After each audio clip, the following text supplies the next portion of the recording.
বংশালের ghost street নামের এই সড়কটির পাশে যে বিল্ডিংটি রয়েছে, আমার পেছনে 5 তলা বিল্ডিং, এই বিল্ডিংটি হচ্ছে ভূমিকম্পের সময় ভূমিকম্পের কারণে তার যে রেলিং রয়েছে, রেলিং পরে কিন্তু হতাহতের ঘটনা ঘটেছে। আপনাকে যদি একটু দেখাই আমি যে এর পেছনের যে বিল্ডিংটা, এই বিল্ডিংটা মূলত 5 তলায় বিল্ডিং এর উপরে যে রেলিংটি রয়েছে, সেই রেলিংটি ভূমিকম্প যখন অনুভূত হয় তখন পরে যেই পথচারী রয়েছেন সেই পথচারীরা কিন্তু আসলে হতাহতের হন। এখন থেকে আমরা সংশ্লিষ্ট যারা রয়েছেন আইন শৃঙ্খলা বাহিনী, তাদের সঙ্গে আমরা কথা বলেছি এবং হসপিটালে খোঁজ দিয়েছি।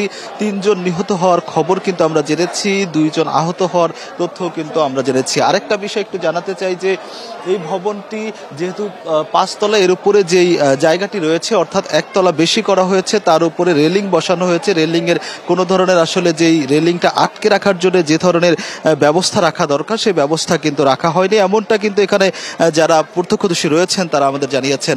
তবে যখন হতাহতের ঘটনা ঘটে, রেলিংটি এই রাস্তায় পড়ে যায়, তখন এখানকার যারা প্রত্যক্ষদর্শী রয়েছে তাদের সঙ্গে আমরা কথা বলেছি। তারা বলেছেন যে এত শক্তিশালী মাত্রার ভূমিকম্প ছিল, এর কারণে কিন্তু আশপাশের যেসব বিল্ডিং রয়েছে সেগুলো আসলে কাঁপুনি তৈরি হয় এবং রাস্তায় কিন্তু যেসব এখানকার বাসিন্দা রয়েছে, বংশাল এলাকার এই বাসিন্দারা কিন্তু রাস্তায় আসলে নেমে আসেন আতঙ্কিত হয়ে।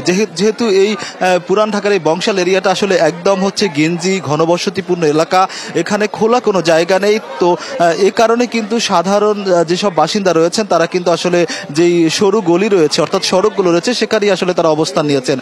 তো নিয়মিত আসলে এখানে যারা হতাহত হয়েছেন বা আহত হয়েছেন তারা কিন্তু আসলে ভূমিকম্পের সময়, তারা যখন ভূমিকম্প শুরু হয়েছে তখন সাথে সাথে তারা এখানে নেমেই কিন্তু হতাহতের ঘটনা ঘটেছে। এখন এমনটা কিন্তু আমরা জানতে পেরেছি।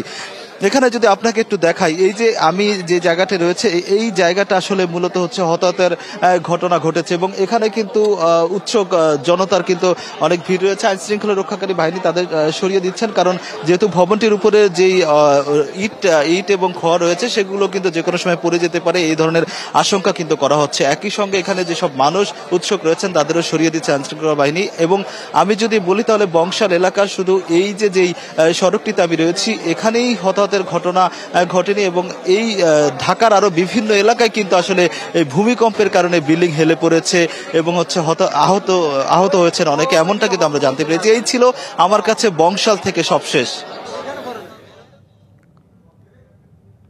Thank you, Rakib. We'll get back to you later.